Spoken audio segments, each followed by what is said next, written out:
So allow me to introduce the speakers for this last session. Manijeh Verghese is a co-founder of Unseen Architecture and the head of public engagement at the Architectural Association, where she's also a member of a senior management team. Over the past 9 years, she has led postgraduate and undergraduate design studios at both the AA and Oxford Brookes University, and she has taught workshops and courses across universities in UK and internationally. She also worked for architecture firms such as John Paulson and Forster & Partners, and contributed to design publications, think tanks, books, and peer-reviewed journals.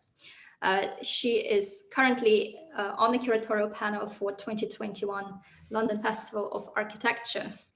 Welcome. Madeleine Kessler is co-founder of Unseen Architecture and director of Madeleine Kessler Architecture. Trained as an architect and structural engineer, she sits on the National Infrastructure Commission's design group and teaches at the London School of Architecture and Architectural Association. Previously, she worked on cultural, civic, and master planning projects in Hayworth Tompkins, HHF Architekten, Studio Weave, and as an associate at Haptic Architects. She's worked on projects including Battersea Arts Centre, King's Cross, St. James Market Pavilion, and Theatre Royal Drury Lane. Her work has been exhibited internationally, including at the Oslo Architecture Biennale, and in 2020, she was named in the Architects Journal 40 Under 40, and she was awarded the 2019 RIBA Rising Star Award. So we're very happy for you to join us today and to take everything home, I guess I could say. I guess it's also important to mention that, of course, both Madeleine and Manijeh are curators of the ongoing British Pavilion at the Venice Architecture Biennale. And we're super delighted that you're here today, or perhaps tonight, to take us through the Garden of Privatized Delights. So welcome. Thank you so much for having us. It's brilliant to be here today. Yeah, we've prepared a short presentation to sort of take you through a journey through our pavilion. Can everyone see that? Yeah. Great. Well, I think it's not quite full screen, but it's fine. Yeah, that's perfect. That's perfect. Yeah, perfect. Great. Well, I guess everyone's already heard about a very extensive introduction to both of us, but we, as Maddie said, we're going to take you through the pavilion, but also some of the ideas that shaped it. And the title of the 2021 British Pavilion is The Garden of Privatised Delights, and it explores privatised public space across the UK. And for this talk on the garden and the dump, we wanted to talk about the unifying concept of the garden that cuts across the entire pavilion, and how it served as a lens for us to understand all public space, and not just us, but also the 5 teams of designers that worked with us on the pavilion. And we were also really interested in this idea of the dump, and not just in terms of the ecology found in literal waste, but also who and what are overlooked, forgotten, or discarded in terms of what we value in our cities and spaces. So our proposal, similar to the image that's used to illustrate this whole conference, takes inspiration from Hieronymus Bosch's The Garden of Earthly Delights, which you can see a fragment of behind me. And it uses the format of the triptych to show the utopia of the Garden of Eden on the left, or heaven, and then the dystopia of hell on the right. And then the middle ground of earth as the subject of the painting is framed in the middle. So to start developing our concept, we uninhabited Bosch's painting, revealing how devoid of interest and life generic green space and cities can be without any signs of inhabitation by both humans and non-humans, but also any signs of programming or architecture. And then our interpretation of the painting, which you can see a fragment of behind Maddie, and also on the screen, is The Garden of Privatised Delights, which translates the 3 panels into the utopia of the commons before the Enclosures Acts of the 18th century, the dystopia of total privatization, and then the middle ground, which addresses this issue of privatized public space, which we saw as a really urgent opportunity to create more inclusive, programmed, and inhabited spaces. And really with the pavilion, what we wanted to do was to challenge the polarization of private and public as a tool to create divisions within society. And instead, we wanted to rethink how architects can work with the public in order to invent new frameworks to improve use, access, and ownership of Britain's public spaces. So much of the research for the British Pavilion developed out of a summer school that we taught together in 2015, which really looked at the pub or public house as a positive example of privatized public space in the UK. And it's really served as a microcosm of society over time. And then the binary way of understanding land ownership in the UK has often led to the public being seen as good, while the private is always bad. And that's something we really wanted to challenge in the pavilion. And there's a great deal of nostalgia for a time when the state funded public space. But what we were really wondering was, what does it mean for a space to be publicly owned? So this book by Brett Christophers was an important reference for us in thinking about the concepts behind the pavilion. And it looks at the fire sale of public land by the British government over the last decades without really the public knowing about it. And if our land is being sold without our consent, the question that needs to be asked is it really public? Another project which really informed the thinking behind the pavilion includes this map by Guy Shrubsole and Anna Powell-Smith, which is part of a wider research project called Who Owns England? And the aim of that is to give greater transparency around the ownership of land. So as you can see by all the red areas on the map on the left, when they started the project, only 50% of all land was documented on the Land Registry's website. And now it's around 85%, but there are still around 5.2 million acres yet to be registered. And even where land is registered, it's not often attributed to a particular owner. So one of the many problems with privatized public space is this lack of transparency over land ownership. You know, it's not clear when you're on private or public lands and what you can and can't do on that land. And often you don't even know that you're on private land until you break the rules. So, for example, a protest might be forbidden in what appears to be a public space, but is actually privately owned. And this is an example in 2011, where the Occupy protesters in London were removed from Paternoster Square, which was this seemingly public space right next to St. Paul's Cathedral. And as they were protesting there, it became clear that it was actually a privately owned public space owned by the Mitsubishi Estate Company. And that sort of becomes quite scary when you're suddenly not able to do kind of certain things on privatized public space. So protesters were banned from entering what had previously been perceived as this public square. And it really highlighted this danger of privatized public spaces acting under their own invisible bylaws. And without regulation, there's this issue that with increasing privatization, we could be left with spaces not only like to not be able to protest, but also for other things. You know, these spaces will suddenly only become accessible to certain people. And so in the UK, it's not always clear whether a space is private or public. And there's no kind of huge signs to tell you that you're on private land. And ownership often determines what you can and can't do in a space. And so as previously shown, it's not always transparent. And what we were really interested in is last year, the Greater London Authority launched this draft public space charter as part of the London Plan. And this sets out the rights and responsibilities for all landowners, users and managers of privately owned public spaces.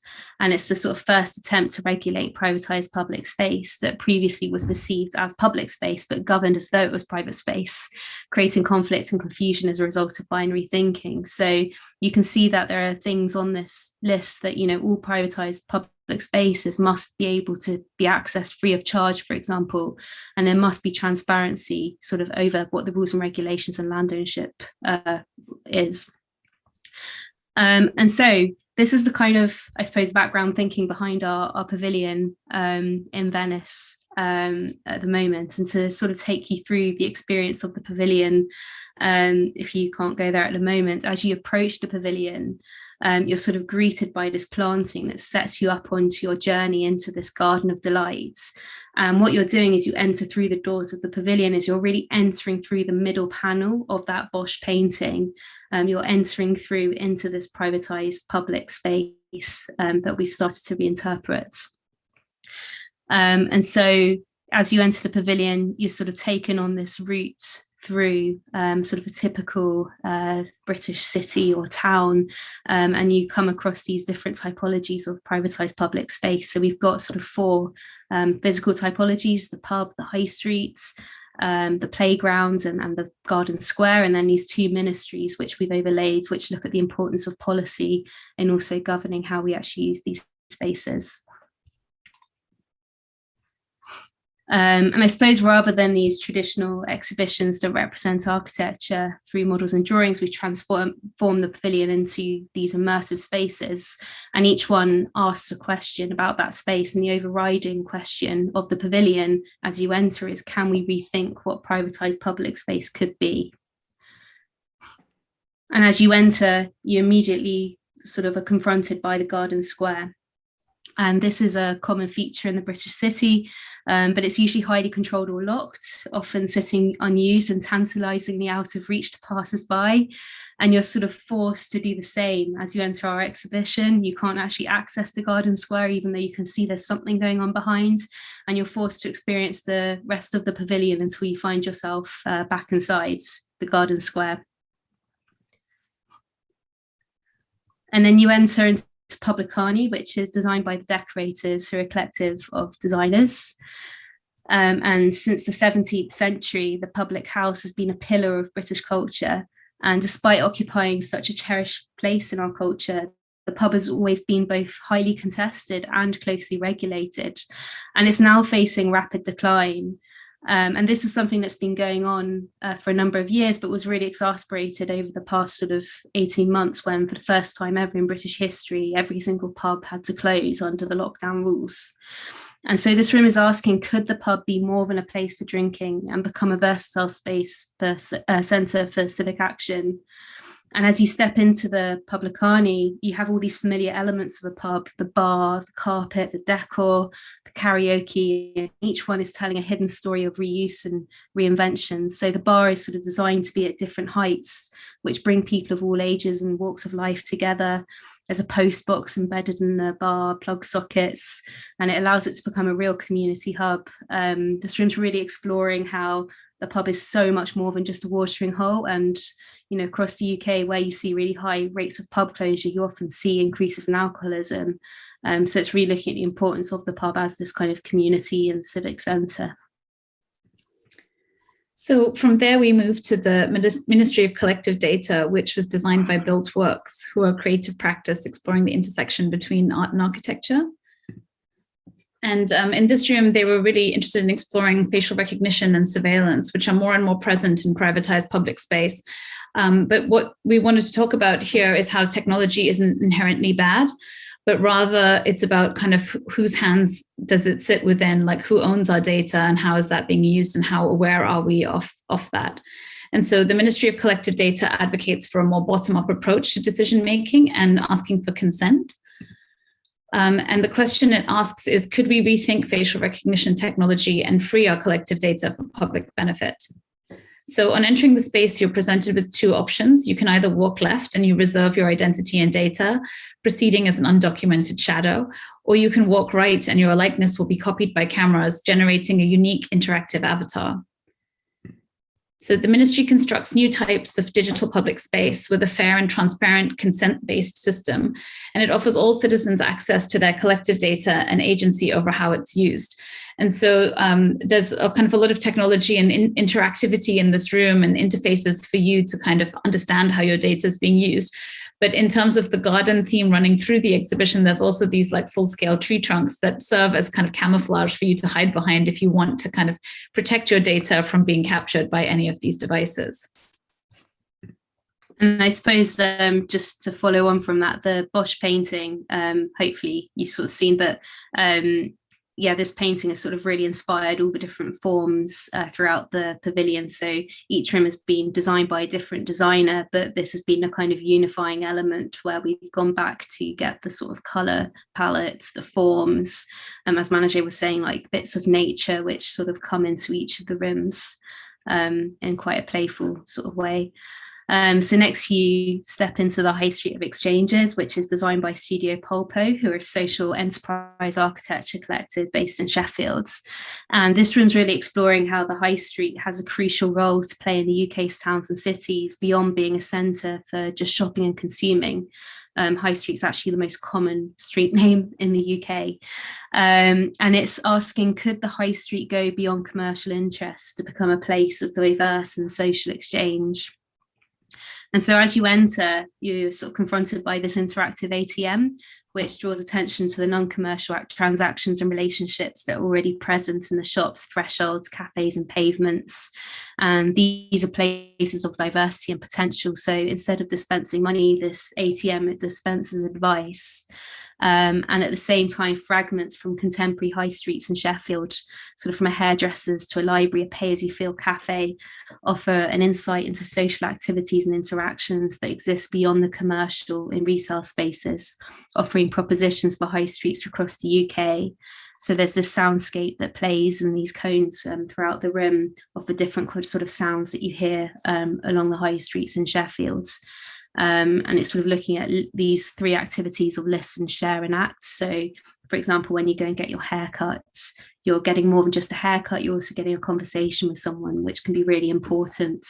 You know, for an elderly person who lives alone, it might be the only conversation they have all day. And it's looking at the importance of these sort of social interactions and how we can ensure that they remain. And perhaps we're actually at a really sort of exciting moment where we can start to redefine our high streets to go beyond just being about monetary transactions, but it's this very delicate tipping point of where at the same time we could lose all these social transactions. So it's really important that we sort of enhance them.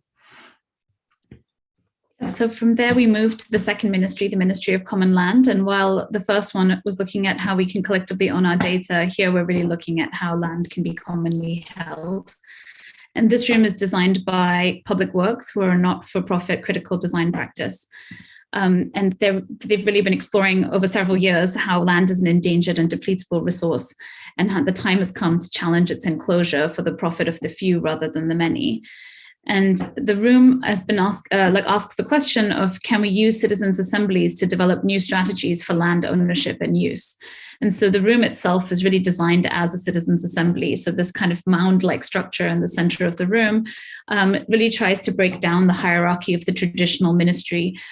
So encouraging people to sit around at one table rather than the minister sitting behind a desk. And so it's really looking at how ministries historically have been set up by the Prime Minister and the Cabinet. But here, through the Citizens' Assembly, decisions could be made by the public rather than politicians. And inside the room, there's lots of traces of the kind of ministry's first People's Assembly. So there's current and future propositions for land ownership, which are performed on banners across the walls, alongside symbolic architectural elements that were designed to support the ministry and its position in society. So those big, paper mache heads that you see on top of the structure were designed by school children in Stratford and East London. And they're of the kind of four fathers and mothers of the kind of discussion around common land. So Colin Ward, Jane Jacobs, and many others. And then taking inspiration from the language of protest banners, you can see the kind of introduction to the ministry on the right-hand side wall. And then in the back, there's what Public Works calls a situated image, which is how they document like meetings of the community, because often those tend to be people sitting around a table sipping cups of tea, which doesn't necessarily capture the important issues being discussed. And so over the course of a day, they got all the members of a community who they've been working with over the last decade in Loughborough Junction in South London to come to the site where they've been developing these projects, and staged a whole host of activities from collaborative cooking to a pillow fight to children kind of who helped design an adventure playground walking across. And it was a really amazing day. And Maddie and I got to be part of that. And it was right when the lockdown was easing and things were opening up. And so this banner kind of documents that moment in the space. And I suppose just in terms of the kind of garden theme as well, that day, it was really live testing in a piece of land that Public Works have been using for many, many years, and developing with the local community. It's got allotments in it, and it's sort of a space that can be used for lots of different activities and stuff. And it's been really amazing to see how that's sort of transformed and how we can take these sort of in-between spaces in the city and start to reclaim them through growing things. And then you move on to Play Without Grounds, which is designed by VPPR, who are an art and architecture practice. And this room is looking at how, with the closure of hundreds of youth centres across the country, there are increasingly fewer and fewer spaces in our cities for young people to occupy. And often when you see a sort of group of teenagers in the city, they're just sort of ushered on and viewed as a threat. So, how can we actually design new spaces in the city for teenagers to occupy on their own terms? And so Play Without Grounds is this spherical sculpture, which simultaneously references a playground structure for young children in the adult world of Bosch's painting, alluding to the contradictions of public life faced by this in-between age group. And the structure provides a framework for teenagers to sit on, to lie on, to climb on, or dance at its centre. And it's a space for interpretation and appropriation by teenagers. And in parallel, there's a soundscape of interviews with young people, which you can hear throughout the structure. And this sort of seeks to make the ignored voices of teenagers heard. And it's really looking at how can we design with the teenagers rather than for them. So having visited the other rooms of the pavilion, you can now return to the Garden Square, which is the place where everything from your journey so far comes together. And the Garden Square is typically found in Georgian cities such as London, Bristol, Bath, Edinburgh, and Leeds. And it's usually enclosed by terraced houses to provide a communal space for residents. But today, these squares often lie at the center of densely urbanized areas.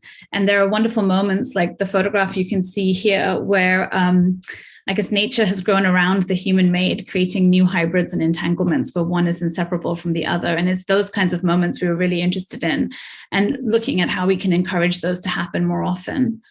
And also when researching privatized public space, we became interested in garden squares because of things like Kathleen Pollock-Williamson's Phantom Railings project and the accompanying book Outsider, which revealed that many of the railings around garden squares were actually removed during the Second World War to be melted down and converted into ammunition. And while that didn't end up actually happening, the act of removing the railings led to many squares being opened up. And that actually allowed people from all sorts of different backgrounds to come together in these spaces, and it boosted morale. And but what was really tragic was that when the war ended, many of the squares were re-enclosed and made private once again. So as part of that, we really enjoyed in this book, there's lots of articles that were published in newspapers, including one by George Orwell in the Tribune from 1944, that praises this as a kind of democratic gesture and the, I guess, the opening up of the squares. And the advantages of having spaces that allowed people to really come together. And so it was really important to think why at that moment in time they did this really bold act, but then we've almost gone backwards since. And nowadays a lot of squares are surrounded by cultural institutions or not necessarily people who live there. And so it really begs the question as to why more of those aren't being opened up. And so the question that this room, which was designed by us as Unseen Architecture, asks is, could we open up and reprogram exclusive garden squares to create more public outdoor space?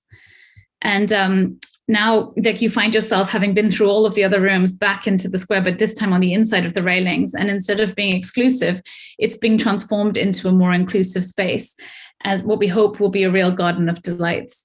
And we, with the central tree structure that takes inspiration, as Maddie was saying, from the different forms in the Bosch painting, it's kind of divided into these 5 zones where you can do all sorts of activities, whether it's playing or growing produce, cooking, working, meeting friends, or even just having a space to contemplate on your own. Because one of our critiques in the city is that there's not a lot of space where you can just sit by yourself and have a quiet moment. And so I guess one thing we were really interested in exploring is how by removing the railings and providing this kind of productive infrastructure to extend its functionality, the garden square could actually be opened up to allow for more diverse users and activities. And what we really wanted to do as well, and like we worked really hard with the kind of landscape architect and a whole team of people to think about the planting as well in this room, was how to encourage like not just more like human inhabitants to use these spaces, but how to encourage this sort of wilder ecology to take root and to allow these spaces to really be more diverse in every sense of the word. So it was really important to us actually in that room to have live planting. And we worked really hard to find different types of plants which are common in British garden squares and also in Italy, and will also survive indoors. Which was no easy feat, but it was absolutely fascinating to learn more about the plants as well, and really understand how like plants are alive and the whole kind of story behind how you keep them alive and you allow them to keep on growing. And we've really enjoyed seeing how they've kind of changed throughout the duration of the exhibition. There's a cat in the Biennale which loves to sleep in them. It just wanders around the Biennale normally, but it seems to love sleeping within our plants. And there's also a bug problem, but it's been like a really fascinating way to also sort of live test this. And yeah, I think as Manijeh says, it was really important for us to think about these garden squares as spaces both for animals and plants to thrive, but also for people to be with them. And that's also why there's some logs in the room that have like plug sockets embedded in them, and just sort of looking at the different ways sort of humans and nature can kind of work together. But yeah, sorry. So on to our surprise final room. On exiting the pavilion, there's the 7th room, which has been opened up for the first time in the British Pavilion's history, and you can now see on the bottom left, which is the toilet. So the British Pavilion is one of the only pavilions in the Giardini with its own toilets, which are usually closed to the public. And when we visited the pavilion during the Art Biennale, we were delighted to see that the fellows invigilating the exhibition had appropriated the space and covered it with drawings and graffiti. And we were really fascinated because it was at the time of the Art Biennale install, and the British Pavilion was this absolute social hub because everyone was coming to it to use toilets. And we thought it just sort of showed the importance of toilets in our everyday life. We actually met in the queue to the toilets at the AA. And it just sort of shows the importance of toilets in allowing us to access public space and different spaces around the city, but also as a conversation that no one really talks about. And so we've tried to open up the toilet in the basement for public use. But due to the Italian building regulations, we are unable to. And so instead, we've placed the toilet on display and asked the question, can we fill the void left by the disappearance of the public toilets in unique and surprising ways? And so the toilet's visible through this window that visitors can peer their heads into this toxic green painted space to see images of public toilets taken by us and one of our catalogue contributors, Mark Freeman. And so public toilets are often considered this taboo subjects, when in reality they allow the freedom for everyone to explore public space in the city on their own terms. And so they're almost like one of the most important sort of infrastructures of public space, which we're super interested in exploring. But that concludes our tour of the pavilion. The spaces, themes and topics explored, as well as the role of the architect in opening up not only these spaces, but also who can participate in the conversation around privatized public space. We think it's really important. This is a conversation that everyone is a part of. And you can read, watch and see more on the British Council's website, where you can also go on a tour of the pavilion and watch a series of films by each of our room designers about the themes behind each of the rooms. And so I guess in exploring these spaces for humans and non-humans and how we can encourage a wider and wilder ecology in our cities, not just in terms of nature, but in the various activities, gathering and activism that we can encourage throughout privatized public space. We want to invite you all to participate in the discussion and ask, why can't all public spaces be gardens of delight? Thank you. Thanks. Thank you so much to both of you for this fascinating presentation, which was both of your project, which is both playful and, of course, socially and politically engaged. When Nikolai and I were putting together this conference, we wanted to make it interdisciplinary. And I'm really delighted that we had a chance to bring your presentation in, because it definitely added both to the flavor of the conference and also to its interdisciplinarity. And whilst your presentation kind of frames our conference by being the very last session and a closing one, it also made me think how architecture is literally what frames our existence in very material terms, but also sort of coming back to the theme of this conference concerned with the more-than-human. It frames not just our existence, but very much the existence of a more-than-human, of other living beings. And yeah, and perhaps you could speak a little bit more about this, about your consideration of a more-than-human from your particular architectural perspective, because, you know, despite the fact that we privatize the spaces, they're not really owned by us. They are co-owned by us and lots of other species who inhabit them. Yeah, I think that's a really good point, and it's something that we definitely considered. I mean, while the Biennale was originally supposed to happen in 2020, and because of COVID, was, like with most things, was postponed by a year. And while a lot of our exhibition was already built by the time it was postponed, it was really interesting for us to look at what happened to cities when all the humans were kind of shut up indoors, and suddenly all of these other inhabitants that are usually like kind of pushed away came back to the surface. And so, you know, rivers were full again, you know, streets were overtaken by foxes and birds and so all sorts of other flora and fauna, and everybody started to pay so much more attention to nature. And there was a sudden jump in interest and care for green space, because that was one of the only spaces we could safely come together within. And it was really interesting because it highlighted the urgency of some of the things we'd been talking about in the pavilion, in terms of, you know, talking about ecology. You know, on one hand, it's about, you know, even on a human scale, to think about how do we encourage more diverse activities, more diverse users in these spaces. But then in terms of what we loved about this conference and how it focuses on the human and the non-human entanglement, is how crucial that is for the life of all public spaces, regardless of who owns them. And that's something that really came to the foreground over the past year in everyone's minds, whether they were aware of it before or not.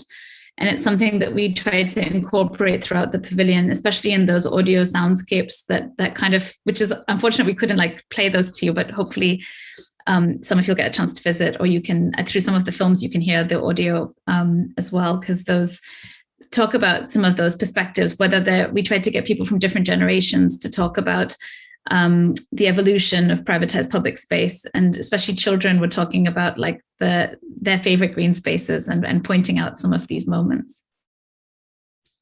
Yeah, I think as well, it sort of really interested in sort of, I guess, access to different types of green space, and how often architects or planners will just sort of draw a green box on a plan and just kind of expect that to happen, not really thinking about what actually is this space. Who is it for? Is it for humans? What kind of humans is it for? Is it for nature? Like, how do we actually develop this as a habitat that works for everyone? And I think we're really interested as well in, therefore, how we need to work across different sectors to kind of evolve our cities so that they work better for humans and non-humans, because traditionally it's been about humans just exerting control over different spaces. And that's kind of why we love that image of the tree kind of going through the railings, trying to reclaim back its public space. But it's been quite interesting over the past year, with everyone becoming more aware about the importance of different types of habitats. We've seen sort of policy shifts where, for example, within infrastructure projects now, large infrastructure projects, you have to have a net diversity gain within that project. And so if it's coming from the top, then that means it's much easier for people to actually design it in at the bottom, rather than it being sort of value engineered out or something. And I suppose also, like Manijeh was saying, just the importance of not just physically being in nature, but knowing that you've got access to it. I remember a few years ago doing a project in Oslo, where I was really surprised to go to Oslo, and it wasn't as green or kind of amazing with nature as I imagined, but everyone kind of spoke about it who lived there as feeling very connected to nature. And in the end, we sort of found that it was partly because they knew they had that access to nature so quickly and easily, which doesn't always happen in the city. And I suppose what we're looking at is the importance of, I suppose, firstly maintaining those pieces of nature, and then secondly, how do we actually reclaim them and grow them, and then thirdly, provide that access. Yeah, thank you so much for this presentation, both of you. I really enjoyed your lament of the disappearance of the public toilet. It's not something you hear very often, I think. But I had a few specific sort of like, I guess, just questions of reflections regarding this dichotomization of commons in public, and then this attempt to sort of like cultivate this space of hybridity in between. I wonder, like, as you develop this idea, how the whole sort of pandemic played into your development of this sort of like attempt to undo the dichotomy, as a lot of sort of realities came around in terms of the pandemic, where having access to private space became this like tremendous privilege, which it always have been, but it took on this other dimension where you could retreat from the public space, and the public space became associated with exposure in a way. So I wonder if you could talk a little bit more about, I guess, this, because in the Bosch painting, right, that the commons is sort of like this utopia, but under Corona, I guess the commons becomes the site where some people are forced to inhabit themselves and thus expose themselves to new risks, I guess I could say. Yeah, so this was a topic we were obviously already exploring for a number of years, and in fact we'd finished fabricating the exhibition when the pandemic started, just sort of went off into storage.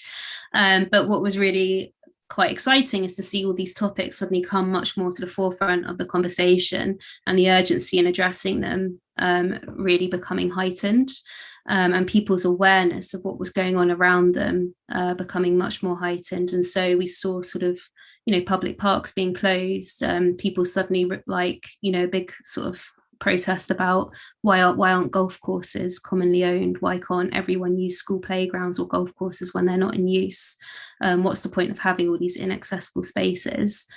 And then at the same time, what was quite exciting was to see sort of communities start to sort of reclaim their public spaces. So, putting up on my state, like we have a gardening group that suddenly came about, and people would start planting seeds and stuff on bits of grass that were never ever accessible or used, putting bird boxes up, putting planters in the streets so that kids could start playing in them. And I think it just felt like there was a really interesting and exciting opportunity for people to test ideas and start to reclaim their public space that was also actually often supported by local government.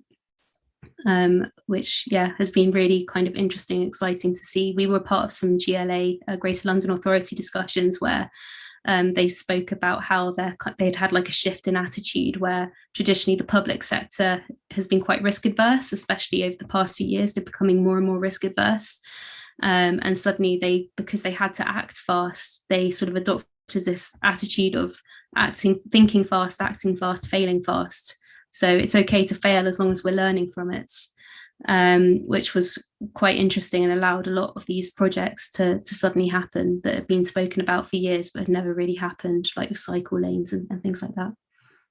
Yeah, but I guess similar to that example of the railings after the Second World War, like during the lockdown, Maddie mentioned like why are playgrounds and golf courses, closed off to the public. And so in some cases they did open up some of those spaces like golf courses, but it was a temporary measure. And those spaces were so highly used during the lockdown by the local inhabitants. But then the minute things started to open up, they became private again. And it's like, I think, and now there's like a big momentum kind of gathering for questioning, like, what does it mean to access these spaces and who are they for? But I think like what you said about commons and exposure, like we had a really interesting discussion actually when we were applying for the competition for the pavilion about how a green space isn't always a positive. Like it's seen, you know, in when you're a developer that, you know, I'll provide a green space and people will come, but actually they can be quite negative spaces sometimes if they're not, you know, if no one's there to care for them, or they can be spaces of crime. And, you know, so there's lots of parameters to think about. And that's why, you know, we really wanted to think about the garden in its broadest sense and think about like how to bring all forms of life together in these spaces, but to not make it this one size fits all, but rather make it quite specific to the needs locally of what would a public space look like that could be properly used by everyone there. We have a question in the Q&A box, so allow me just to relay it quickly, and it's probably going to be the last question for tonight. So it comes from anonymous attendee, and it's concerned with the trans and queer relations to public space and ecologies, and concerned with how privatization of public spaces often entails a violent enactment of cis and heteronormativity that homogenizes on the notion of a natural, and especially when it comes to public toilets. And also, interestingly, the notion of delight and delightful architecture, of course, opens up to thinking playfully about cruising as well as sex in public, and the ways in which bourgeois norms of cohabitation and intimacy are fundamental violences in the everyday. And so, have you in any way thought through these queer notions of sex and delight in relation to space when putting together the exhibition?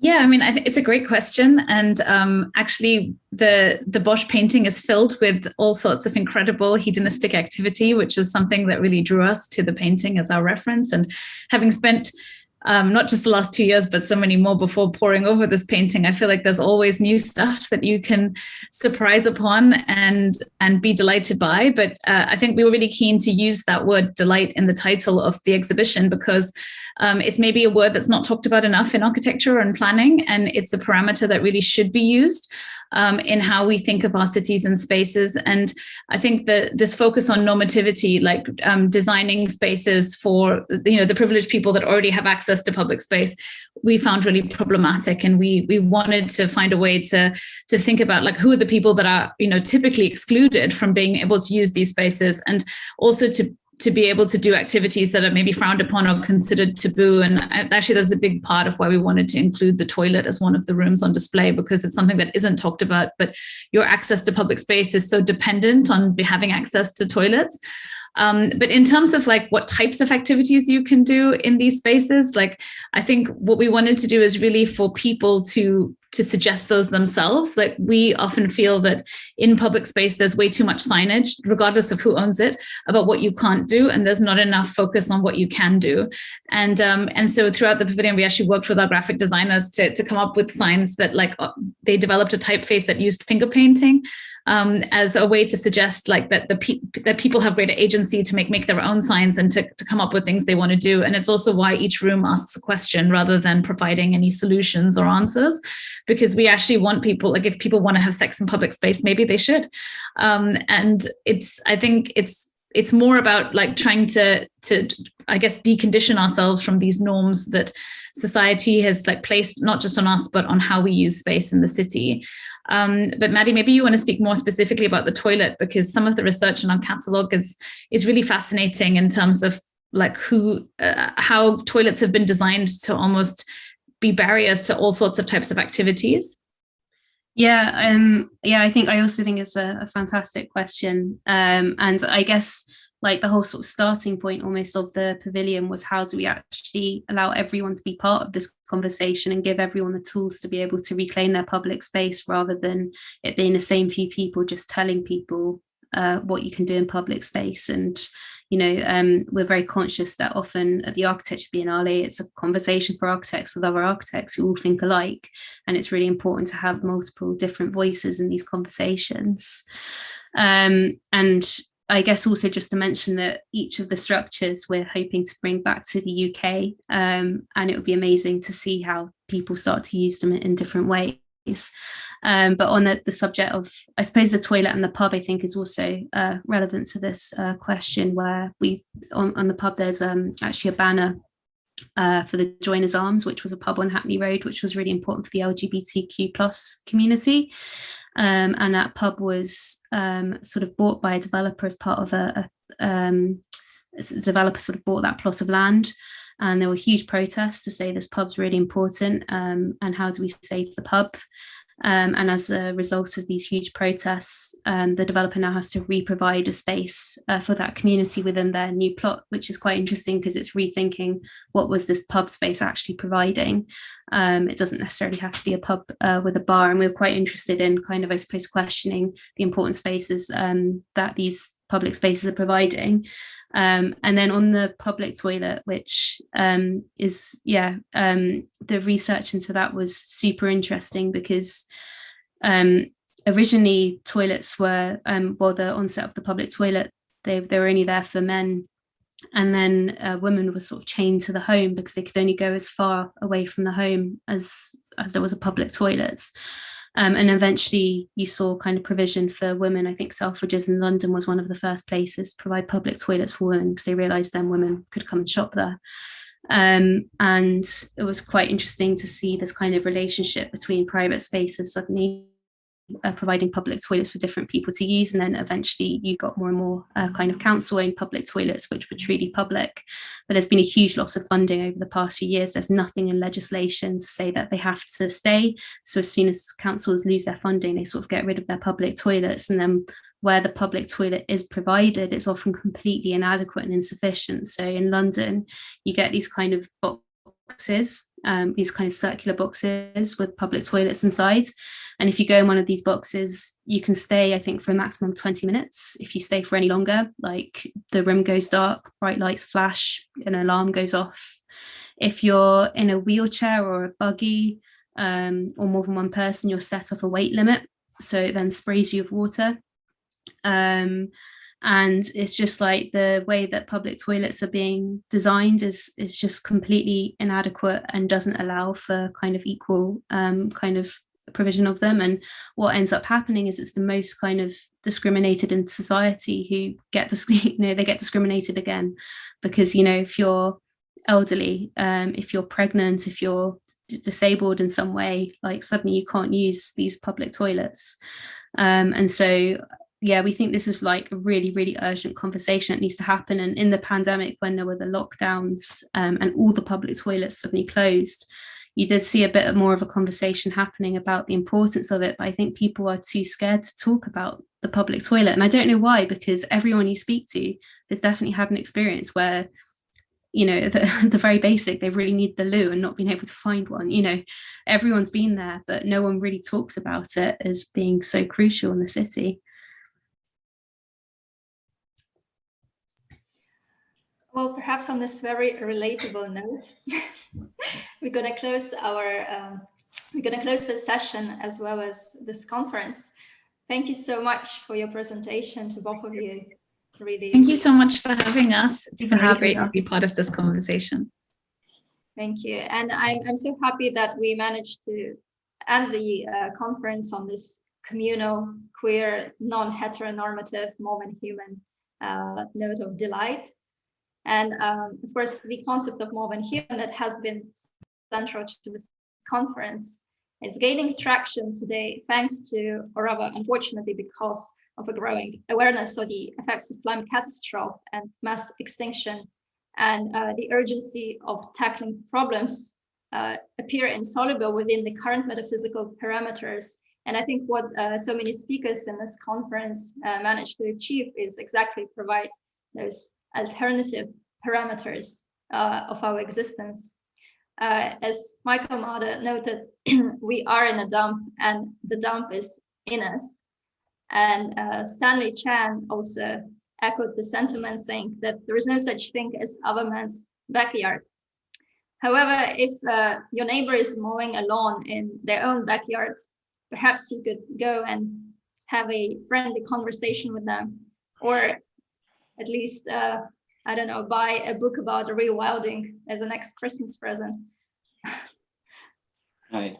Yeah, so we hope that you enjoyed this conference, and as mentioned earlier, the conference is right now being recorded, and it will be uploaded at a later point to YouTube and hosted through the conference website. So if you saw something during today that you would like to revisit or something like that, this whole session will be made available at a later notice. And the same goes for the transcript of the chat. So if you're watching this on YouTube at a later point and you're curious about the different things going on in chat, there was a lot of science fiction recommendations and so on and so forth during our initial roundtable. We'll make those available for you as well. And apart from that, I don't think there's a lot more to say than yeah, thank you everyone. Thank you to the speakers and participants, and thank you for being so engaged. And I guess we look forward to future iterations, and bye for now. Bye. Thanks everyone. Thank you.